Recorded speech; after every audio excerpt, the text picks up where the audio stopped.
CH42 Shri के दर्द से अमर जी का रूबरू होना। अब तक अमर जी सिंघानिया मिशन से निकलकर महादेव के मंदिर आ गए, जहां उनको उस मदिन के पुजारी उनसे मिलते हैं। अब आगे अमर जी पुजारी जी की बात सुनकर के सिर झुकाने रोने लगते हैं और रोते हुए ही बोला, पुजारी जी जानता हूं मैंने गलती किया है, पर उसकी इतनी बड़ी सजा की मुझे मिल रही है कि मेरी बेटी मुझसे इतनी दूर हो गई। उनकी बात पर पुजारी जी बोले, आपकी नज़र में आपको एक गलती है, पर आपको नहीं पता कि आपकी एक गलती है। आपकी बेटी के उसके जीवन की सबसे बड़ा दर्द था कि उसके खुद का परिवार उस पर विश्वास नहीं किया, और आपकी इसी गलती की वजह से उसके एक पूरा जीवन इस दर्द से समाप्त हो गया। पर उसके अपनों ने उस पर भरोसा नहीं किया, उसके अपने ने ही उसको मौत के मुंह सुला दिया। अब जब उसको महादेव ने उसको नया जीवन दिया है तो उसके मन में अपने के लिए सिर्फ नफरत, बेशुमार नफरत, और कुछ नहीं है। वही पुजारी जी की बात सुन के अमर जी हैरान होके अपनी जगह जम गए और एक टक पुजारी जी को देखने लगे। अमर जी पुजारी जी को देखते हुए हकलाते हुए बोले, यह सा क्या बोल रहे हैं आप? ये बोलते हुए अमर जी का शरीर पूरा कांप रहा था। वही पुजारी जी उसकी बात सुनकर बोले, मैंने जो बोला वे सब सत्य है। आपकी बेटी मौत को मात देने आए हैं, ये यूं कहे कि महादेव ने आपकी भक्त को जीने का दूसरा मौका दिया है।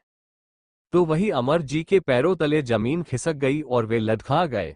उनको अपने कानों पर यकीन नहीं हो रहा था कि उसकी बेटी मौत के वापस आई है। फिर खुद को संभालकर अपने भरे गले से पुजारी जी के आगे हाथ जोड़कर कर बोले, कृपया मुझे सब सत्य बताइए कि मेरी बेटी के साथ क्या हुआ था। वे अपने परिवार से इतनी नफरत क्यों करती है, कृपया मुझे बताए। पुजारी जी उनकी बात पर पुजारी जी ने उनकी तरफ देखा, जहां उनको अमर जी के चेहरे पर एक हार हुआ बाप दिखाई दे रहा था, जो अपनी बेटी के दूर जाने का कारण जानना चाहता था।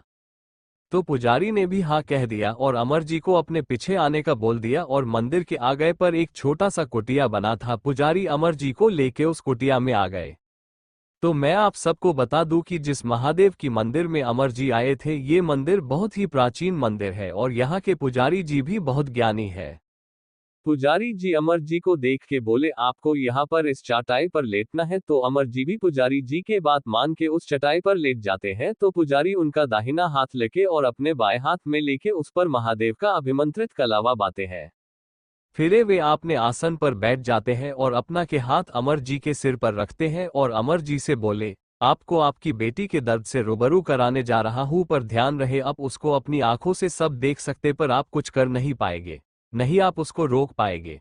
वहां सिर्फ आपकी रूह को उस समय ने लेगे जा रहे हैं, इसलिए मेरे हाथ मत छूइएगा। और अमर जी को आंखें बंद करने को कहते ही तो अमर जी भी हाने अपना सिर हिला के लेट जाते हैं। वही पुजारी जी मंत्र उच्चारण करने लगते हैं। कुछ समय बाद जब अमर जी अपनी आंख खोलते हैं तो हैरान हो जाते हैं कि वे इस समय अपने मिशन में खड़े थे कि उनको पुजारी जी की आवाज सुनाई दी। तो अमर जी ने अपने बगल में देख तो पुजारी जी भी उनको दिखाई दिए।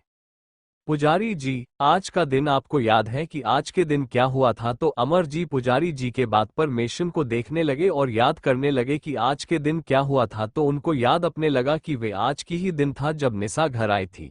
तो वे पुजारी जी की तरफ देख बोले, जी पुजारी जी, आज के दिन ही तो निशा को घर लाया गया था, पर आप हमें ये क्यों दिखा रहे हैं? तो इस पर पुजारी जी अमर जी के तरफ देख मुस्कुरा के बोले, यही से तो शुरुआत हुई है आपकी बेटी के दर्द का। और उन्होंने अमर जी को सामने देखने का इशारा किया। वही सामने से ही एक छोटी सी बच्ची को और सिंघानिया परिवार दिखाई दी। वही वे बच्ची को और नहीं श्री थी, जो कि खुश हो रही थी कि उसको एक बहन मिल गई है, इसलिए वे खुशी से नाच रही थी और सिंघानिया परिवार उसको देख के हंस रहा था।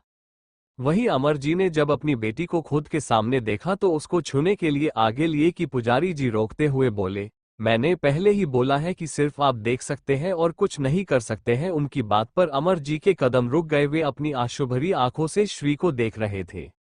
तभी पुजारी जी ने कहा, आप आपने देख के बताई कि वे निशा के आने से खुश है या दुखी है। उसकी बात पर अमर जी ने एक नजर उनको देखा, फिर श्री को देखते हुए बोले, मेरी बेटी निशा के आने से खुश है कि उसको एक बहन मिल गई। अमर जी के बात पर पुजारी जी सिर्फ मुस्कुराए रह गए। वही अमर जी ने अपनी आंखों से निशा के आने के कुछ दिनों को देखा, जहां श्री खुशी थी निशा के आने से। ऐसा लग ही नहीं रहा था कि श्री को कोई परेशानी है निशा के रहने से, बल्कि वे तो काफी खुश थी। स्टोरी अच्छी लगी हो तो लाइक शेयर कमेंट फॉलो करें। आज के लिए बस इतना ही, मिलते हैं नेक्स्ट एपिसोड में, तब तक के लिए सभी को राधे राधे। ये क्रेडिट ऑथर त्रिपाठी को जाता है, जिनका लिंक नीचे डिस्क्रिप्शन में दिया गया है। Folded hands, Har Har Mahadev, folded hands, folded hands.